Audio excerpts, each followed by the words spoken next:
Women in South Africa have a visible history of resistance to apartheid, with a long list of veterans gracing the literature of liberation.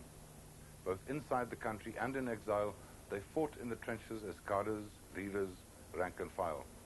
Less known is the state's harsh response to the women who dared challenge it. In particular, the violation of those who were detained and tortured is only beginning to be voiced.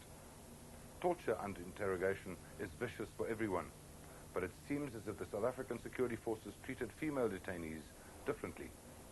Gail Reagon spoke to 3 former detainees whose status as women and as mothers was exploited and used as a method of torture. There's a saying in South Africa that women hold the sharp end of the knife. Manguana utwara tipa kabohaleng. It is an elegant expression. It captures strength and resistance. It is also an image of brutality and oppression. As the Truth Commission attempts to piece together the past, women again grab the sharp end. Kate Serokolo, Zubeida Jaffer, and Shirley Gunn are 3 such women. Their powerful histories, lashed with pain, echo the experiences of many others across the land.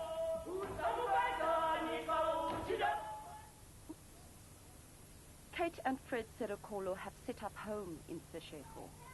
They have been married for 20 years. In 1978, Kate was pregnant with their 2nd child, Kabelo. She was a sales assistant and Fred a watchmaker. Sometime in that year, Kate visited her mother in Mamelodi. While there, her aunt's children unexpectedly arrived and stayed a few days. They were Pan-Africanist Congress freedom cadres on the run. Kate and her mother did not know this. In October that year, Kate was arrested and, though protesting innocence, was sentenced to 5 years imprisonment.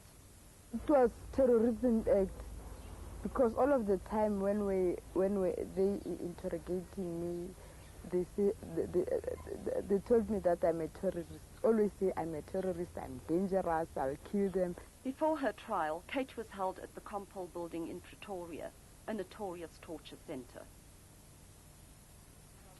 The room was full of blood on the walls, and they said to me, "Do you see the blood on the walls?" They said, "This is the blood from the people like you, people who do not want to speak the truth." Before they could grab me, they asked me about Tsepo, that's my aunt's child. They said, "Where is Tsepo?" I said to them, "I don't know his whereabouts. He didn't even tell me when he left. I told you the truth."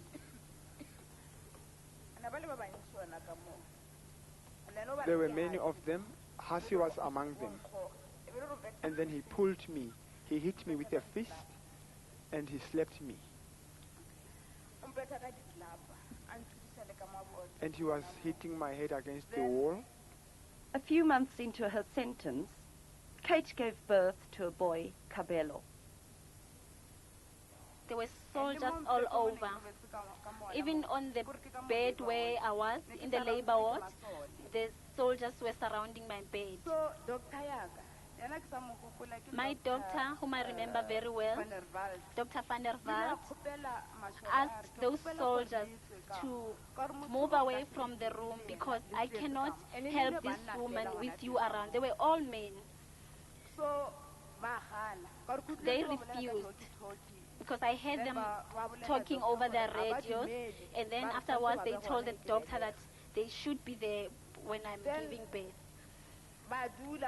They stood there full, and I gave birth in their presence, looking at me, laughing at me when I was having labor pains. I was like a joke to them. It was terrible. Really, it was terrible because by that time I did cry, and then sometimes praying for myself that if God can take my life with a child, maybe it will be better, because there was no privacy, even from my labor ward to the ward. When I wanted to go to the toilet, they didn't want me to go to the toilet. as if maybe I'll run away. So they brought a bedpan to me, so I must help myself in front of them. It was really terrible. Dilo tseo ha di ntlhagela ke na le kwata mara if maybe I can see those people and then if they can ask for forgiveness, yeah, I can forgive them. But just forgive, just to forgive for a person you don't see, it's difficult really. It hurt me, especially when I see my son. No, it doesn't touch me right. Rishka has just had her 11th birthday. Her mother is Zubaydah Jaffer, journalist and a former unionist. Zubaydah was a few months pregnant with her when she was detained in 1985. It was her second experience with the law. Her first detention was in 1980, when as a cub reporter with the Cape Times, she had written an article on police shootings on the Cape Flats, where most of the casualties were women and children. They were just ranting and raving on the telephone about it, about how I'd kind of written about the police in a negative way. And, you know, when he came from the phone, he just beat me right across the room into the wall, and I was just, you know, flung across the room, hit the wall, and I was shuddering and shaking. And he said, it's all lies, you know, it's all lies that you've written. At one stage, they asked one of the men to rape me. He didn't actually do it, but he did come, you know, towards me if he was going to do it. And it was all part of a game that they were playing. In 1985, the physical assault was absent, but her interrogator, Captain Franz Mostert, had found a more dangerous weapon.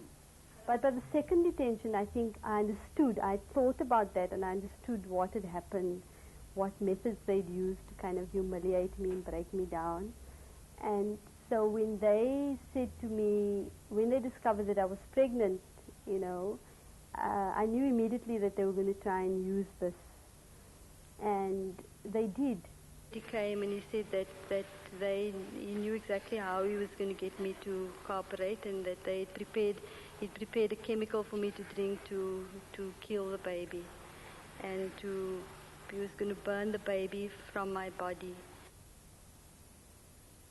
In 1990, Shirley Gunn, a former MK soldier, was detained with her 16-month-old son, Harun, for 64 days. Their arrest concluded a nationwide hunt for the Khotsa House bomber, whom the police claimed was Shirley. A few months ago, former top police approached the Truth Commission and admitted responsibility for a number of atrocities, including the 1988 bombing of South African Council of Churches headquarters, Khotsa House. There are two human rights violations that I have chosen to focus on. There could be many more, but I've decided to focus on those two only. The first is being accused for Khotsa House, the explosion there, and the second is the torture that my son and I endured in 1990. Mr. Adrian Flock had personally congratulated the forces for their tremendous success in creating havoc and mayhem in Johannesburg and for that particular bomb. And at that point, I thought, you're not going to get away with this.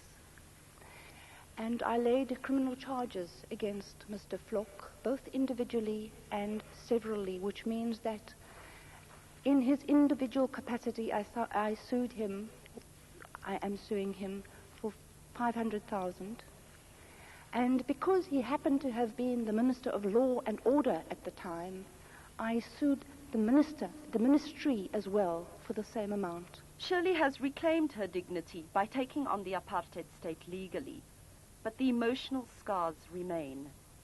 The security police in the course of interrogation at Kulenburg were telling me that you know, I'm a terrible mother, that I'm not cooperating and that's why I'm there, and if I wanted my son and I to get out, then I had to cooperate, and that this was no place for a child, and you know, why was I not allowing him to be set free and so forth. It was just too horrific to think that they would maybe take the drastic route and remove him forcibly and take him away. And that's finally what they did. 2 senior social workers from the department arrived with a warrant for his arrest. They even brought a tape recording of his voice.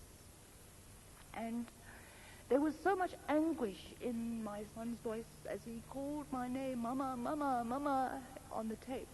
8 days later, my emaciated son with his eyes sunken into his head, and he looked very, very depressed. He was returned to me. So I mean, I knew that this was a victory. He was removed from me forcibly. It wasn't their good heart that brought him back to me. Something happened out there. I didn't know what had happened out there, but at least I had my child back. And I still remember his eyes, you know, this doubt in his eyes. They've done it to other women. I'm not the only one. And so for all women who have been through this and maybe haven't been given the chance to articulate what I'm being given the chance to articulate, I hope that it helps them to recover from their experiences. I mean, it's taken me years, and I'm still not over it. And Harun is still not over it. It's something that will take time. With the right kind of support around us, we can get over it.